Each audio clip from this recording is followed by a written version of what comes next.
আমার যিনি স্ত্রী তিনি আমাকে বরাবরই উৎসাহিত করেছেন, যাও তুমি হাতি মারতে যাও। ম্যানেজ করছেন তো? পরের রাউন্ড, পাওয়ার প্লে রাউন্ড। আমাদের প্রথম participant Ranjit Babu, India's last living elephant hunter. Elephant hunting হয় কি করে? সব এলিফ্যান্ট তো আমরা মারিনি, যেটা রোগ ডিক্লেয়ার হয়, যাকে পাগলা হাতি বলে সরকার ডিক্লেয়ার করে যে এই হাতিটাকে লিকুইডেট করে দেওয়ার দরকার। কারণ এই হাতি বহু লোক মেরেছে, গ্রাম বাড়ি সমস্ত ধ্বংস করেছে, ক্ষেতের ফসল ধ্বংস করেছে। এই হাতিটাকে না মেরে দিলে লোকের আরও প্রাণ যাবে, তার জন্যে আমরা এখান থেকে চলে যেতাম। আমি আমার বন্ধু চঞ্চল সরকার 1974 সাল থেকে 2003 সাল অবধি আমরা সমস্তই গভর্নমেন্টের ডিক্লেয়ার্ড রোগ 31টা হাতি, পাগলা হাতি যাকে বলা হয়, সেই পাগলা হাতি। পাগলা হাতি কি ঠিক করা যায় না? পাগলা হাতির চরিত্র কোনোদিনই ঠিক করা যায় না, কারণ তাকে যদি ট্র্যাঙ্কুলাইজ করে ঘুম পাড়িয়ে দেওয়া যায়, পরবর্তীকালে হাতিটার কি হবে, কে এই হাতিটা তুলবে? কোনো ভীম ভবানী নেই, কোনো বড় পালোয়ান নেই যে হাতিটাকে নিয়ে খাঁচায় ভরে দেবে চিড়িয়াখানার। এই হাতিটাকে লিকুইডেট করে দেওয়া ছাড়া কোনো উপায় নেই। কেন ক্রেন দিয়ে? ক্রেন দিয়ে যদি হাতিটাকে আবার অ্যান্টিডোট দিয়ে দাঁড় করিয়ে দেওয়া যায়, তাহলে হাতিটা তার পূর্ব চরিত্র আবার ফিরে পাবে এবং যে ক্রেন দিয়ে তুলেছে তাকেই প্রথম মারবে। হাতির চরিত্র কখনো চেঞ্জ হয় না। মহিলাদের মতো?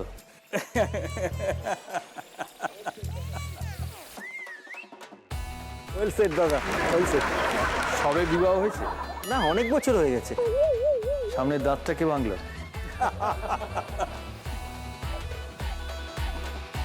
হাতি বেসিক্যালি যূথবদ্ধ অ্যানিম্যাল, প্যাকড অ্যানিম্যাল।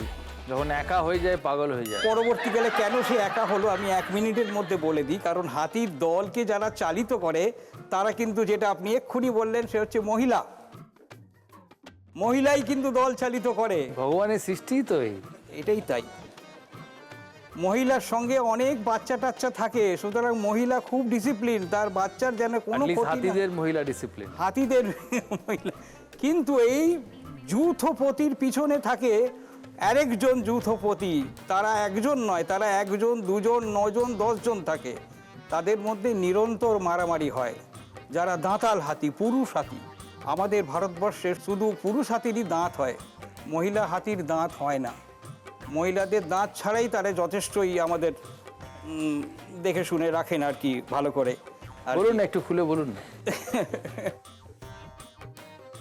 অনেক দিন তো বিয়ে হয়েছে বোধহয়, তাই না? আমার বিয়ে হয়েছে 1968 সালে। এরপর আর কিছু হবে না? আর কিছু হবে না।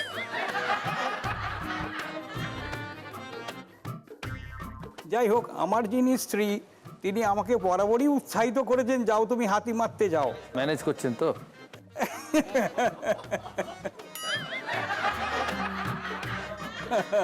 তা আমি আর আমার এই বন্ধু আমরা অকুত ভয়ে হাতির সামনাসামনি দাঁড়িয়ে হাতিকে যত কাছে আমরা তাকে অ্যালাউ করতাম আসতে, কারণ হাতির মাথাটাকে আমাদের মারতে হবে, ব্রেনে গুলি করতে হবে। আপনার হাইট তো দেখে মনে হচ্ছে 5 ফিট।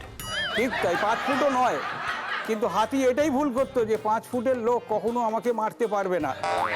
এই ভুল করেই কিন্তু এতগুলো হাতি মারা গেল।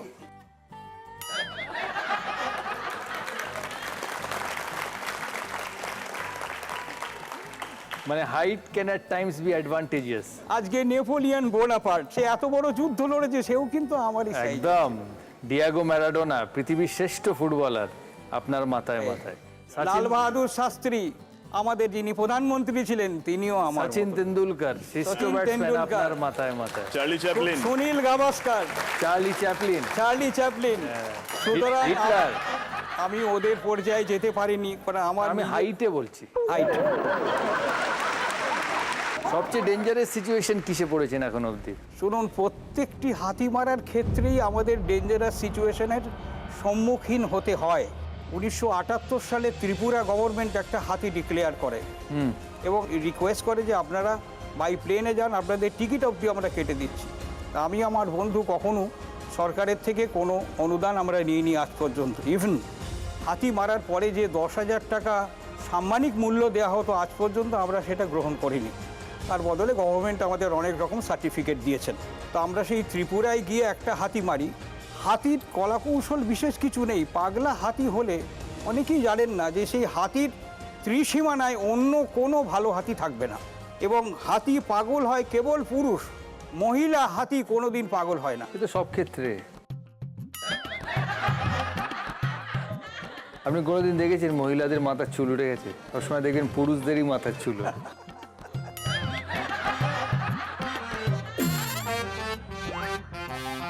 আচ্ছা, ঠিক বলছি কিনা বলুন, একেবারে হুবহু সত্যিই তাই, সত্যিই তাই। একটু প্রাণ খুলে বলুন না, কোনো ভয় নেই। আর এই বয়সে আর ভয় কি, আর আমি তো অকুত ভয়। হ্যাঁ, যা exactly. ভয়ের সম্মুখীন এত বছর হয়ে এসেছি, তার চেয়ে ভয়ঙ্কর পরিস্থিতিতে আর বিশেষ কিছু পড়তে হয় আচ্ছা, না। ত্রিপুরায় কি হলো তারপরে? ত্রিপুরায় আমরা যে হাতিটাকে মারতে গেছিলাম, সেই হাতিটার একটা দাঁত ছিল ভাঙা আর একটা আস্ত দাঁত ছিল। 1978 সালে আমরা ত্রিপুরার হাতিটা যাই, ততদিনে অন্যান্য হাতি মেরে একটু ওভার কনফিডেন্স আমার এসেছিল। হাতিটাকে দেখেই আমরা কিন্তু প্রথম চান্সেই গুলি করলাম। কিন্তু ত্রিপুরার জঙ্গল হচ্ছে ভেরি হোস্টাইল। ওখানে মুলি বাঁশ হয়, সরু সরু বাঁশ, নট লাইক আমাদের এখানকার কনভেনশনাল বাঁশ। সেই বাঁশ এত মসৃণ, আমাদের মনে হলো যে আমাদের গুলি স্কিট করে হাতিটার ঠিক ভাইটাল পয়েন্টে না লেগে হাতিটার অন্য পয়েন্টে লাগে, হাতিটা কিছুটা ইনজিওর হয়ে চলে যায়। এরপরে আমাদের হাতি খোঁজার পালা শুরু হলো। ত্রিপুরা জঙ্গল সম্বন্ধে আমার কোনো আইডিয়া ছিল না। ওখানকার পাহাড়কে বলে লুঙ্গা এবং ওখানকার জঙ্গল হচ্ছে এলিফ্যান্ট গ্রাস। এলিফ্যান্ট গ্রাসের নিয়ম হচ্ছে তার দুপাশে একেবারে করাতের মতন ধার থাকে। যাই হোক, আমরা সেগুলো ক্রস করে হাতির পায়ের ছাপ ধরে ধরে, এর টার্মিনোলজি হচ্ছে পাগ মার্কস, হাতির পায়ের ছাপকে বলে পাগ মার্কস। সঙ্গে একজন আমাদের পথপ্রদর্শক ছিল। হাতি কখনো পাহাড়ে ওঠে না, হাতি বরাবর প্লেন্স ল্যান্ডে থাকে, ডুয়ার্সে প্লেন্সে থাকে। তো তার পাগ মার্কস ফলো করে করে গিয়ে দেখলাম সামনে একটা বাঁশঝাড়, আর বাঁশঝাড়ের দুদিক থেকে হাতির পায়ের ছাপ। আমরা ভাবলাম যে এখানে তো দুটো হাতি নেই, হাতি একটা, আর এই হাতিটা এখানে আরেকটা হাতি কোথা থেকে জোটালো। এই ভাবছি আমরা দুজনে, ভাবনার মধ্যেই যেটা আমরা খেয়াল করিনি, সামনে বাঁশঝাড়ের পিছনে কিন্তু এই ইনজিওর্ড হাতিটা লুকিয়েছিল। সে একটা ভুল করলো, যে কারণে সেই যাত্রা আমরা বেঁচে গেলাম। হাতিটা ওই বাঁশঝাড় ভেঙে যখন আমাদের মারতে এলো, একটা মুখ থেকে আওয়াজ করলো।